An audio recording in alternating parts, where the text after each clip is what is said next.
Everybody, continuing on for the practice test. I'm working problem number 5. And problem number 5 states that the average number of days that construction workers miss per year is 8, and the standard deviation is 4. The average number of days that a factory worker misses per year is 8, with a standard deviation of 2. We're assuming that both distributions are bell-shaped. When I hear that word bell-shaped, guess what? I want to keep that in mind. So it even deserves some color. All right, it is bell-shaped. We want to know which distribution has more workers missing between 4 and 7 days. Think about this problem. This problem is about the percentage of data in an interval. Which distribution will have more workers missing between 4 and 12 days? So this is a problem really, honestly, involving the percentage of workers in a given interval. And we have two problems we have to compare here. Okay, I don't know what this is, but let's close that. Okay, anyway, I told you there's going to be a couple of bugs here. All right, let's look at the construction worker. We want to know, really, what percentage of construction workers are in this particular interval here, 4 to 12, right? We should be thinking either Chevyshev's theorem or the empirical rule. When we're looking at the percentage of data in an interval, that's what we need to think about. Now, in class I told you there was a very important relationship. The distance from the center, which is the mean, and an endpoint, which here is 4, that distance is related to k times sigma. K is the number of standard deviations. It is the number you have to plug into Chevyshev's theorem.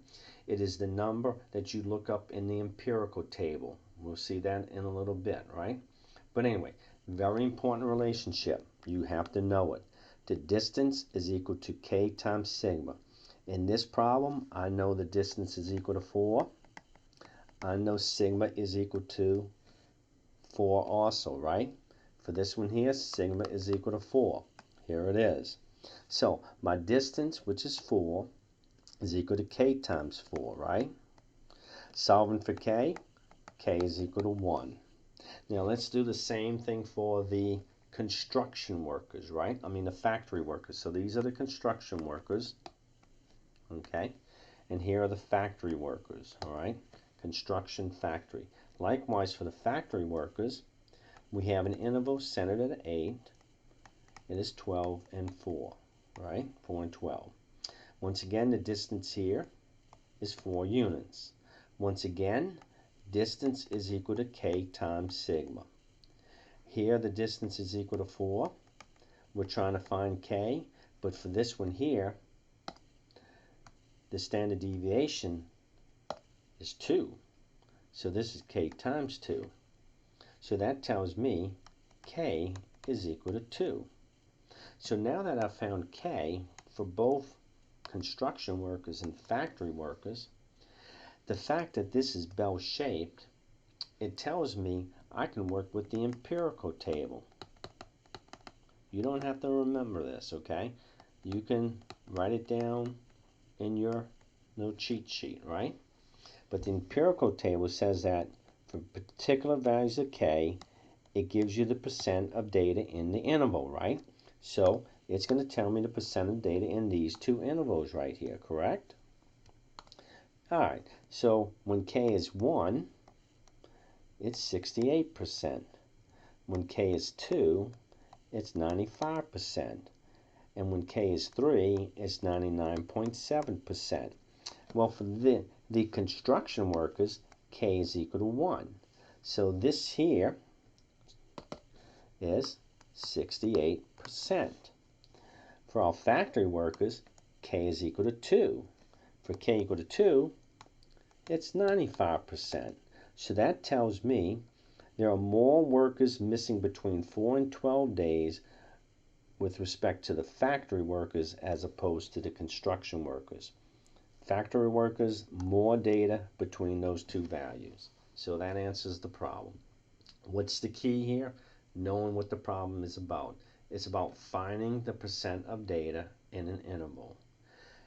That means you're going to be thinking one of two things, Chevyshev's or the empirical table.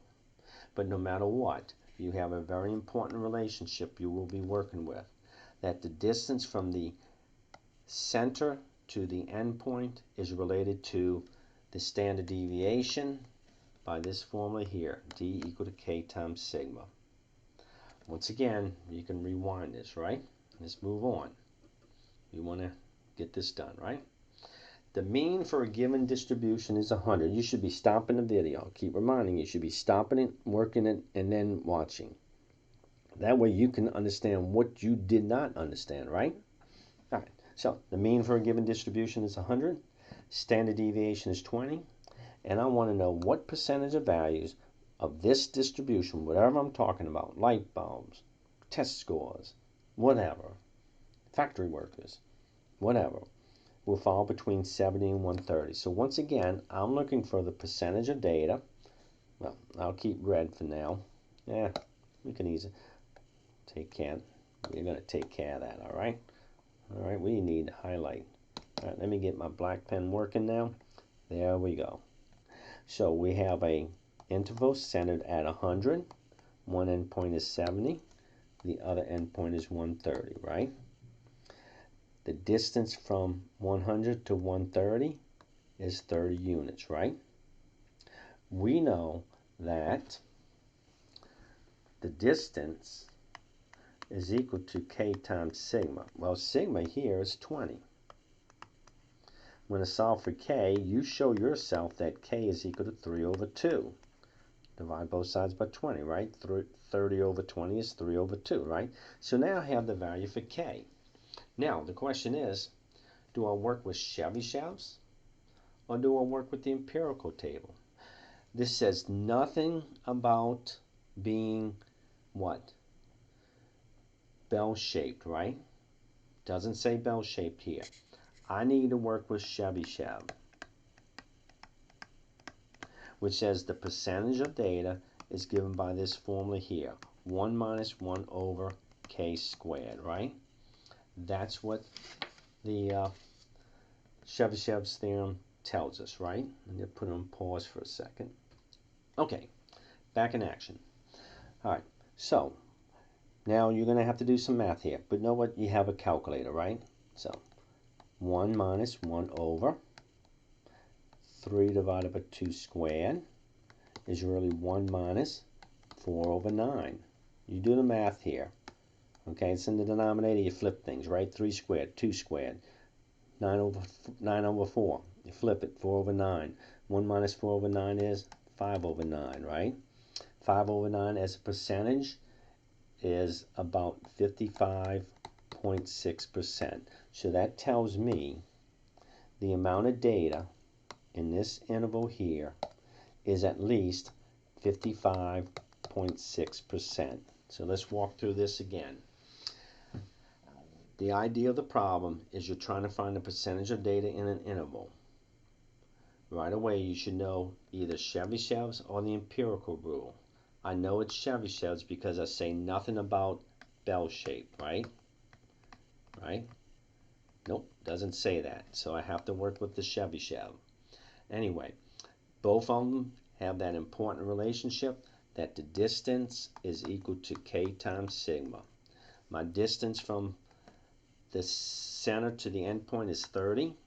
I solve for k and I get k equal to 3 over 2. Here's the Chevyshev formula for the percentage. 1 minus 1 over k squared. Show yourself is 55.6%. Moving on. Now look at the difference with this problem. Work it out. Try to figure it out. Here, I'm not giving you the interval. I want the interval. Here, I'm giving you the percentage. Well, guess what?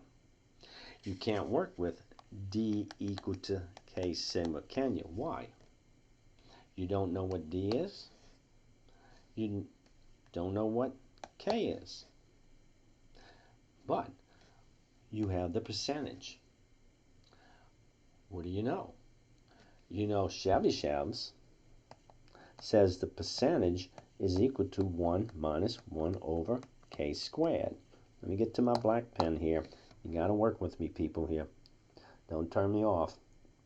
Okay?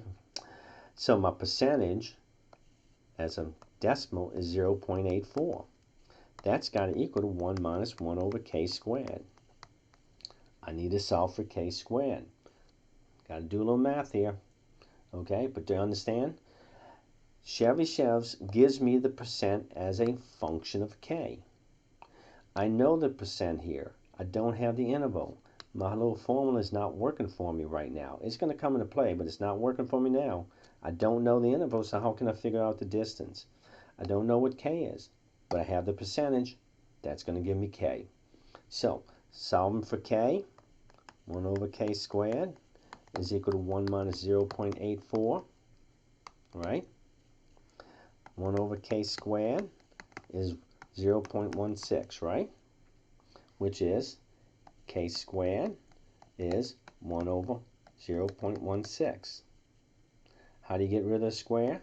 Take the square root. So k is equal to the square root of this number. Get your calculator out. Get your calculator out. Get some practice now if you're having trouble with this. Okay? All right. So when I do this calculation here, and I'm looking for my numbers. I wrote them down here. Pause with me. I'm cheating here. Okay? I worked the problems out already. All right. But anyway, k is equal to 1 over 0.16. You can show yourself that k is equal to 2.5. All right? So what does this tell me? Well, it tells me that I'm centered. My mean was 100. So I'm centered at 100, right? My interval, the relationship with that distance is k times sigma. Whoa, I know what k is now, right? 2.5. Sigma from the problem is 20. 2.5 times 20 is 50. So my distance is 50. So if I add 50, I get 150. Oh, that looks like a 6.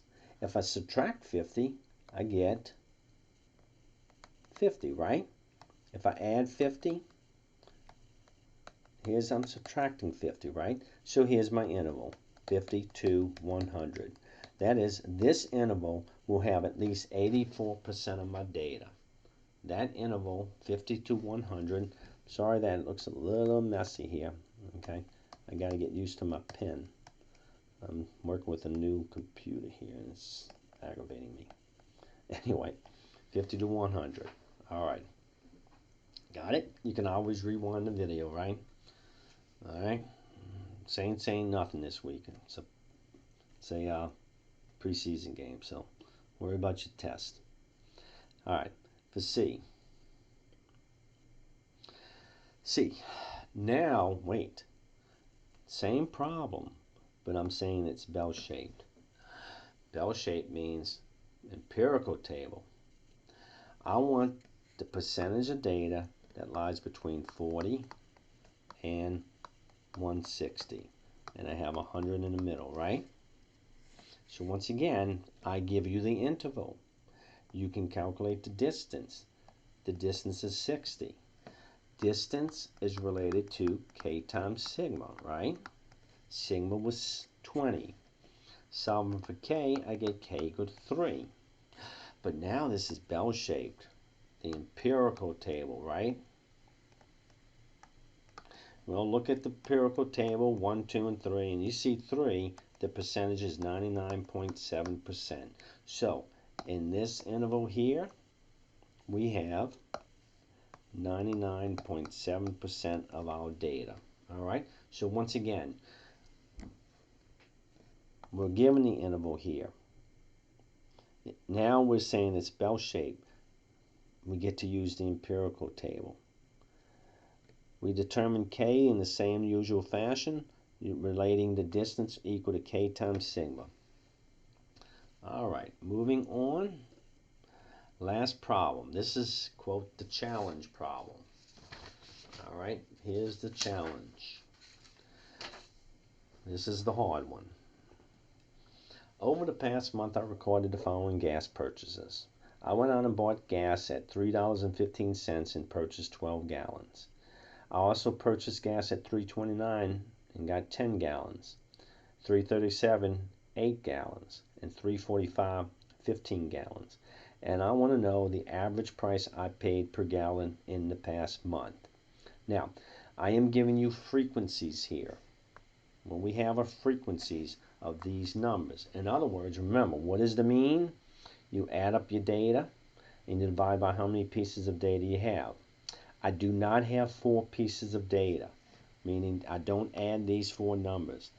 315 showed up 12 times, so I need to multiply 315 by 12.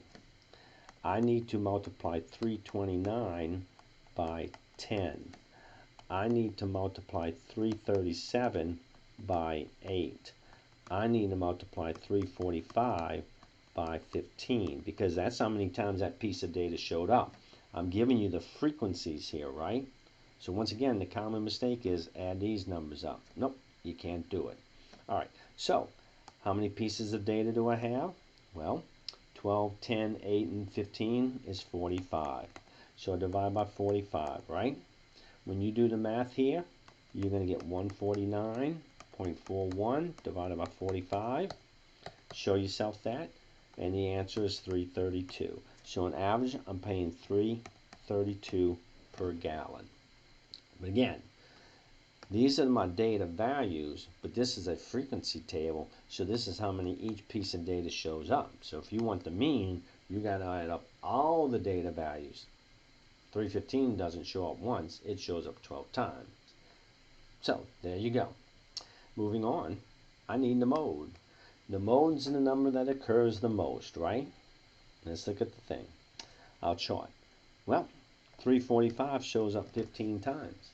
So that's easy. 345. Bet you won a lot of those problems, right?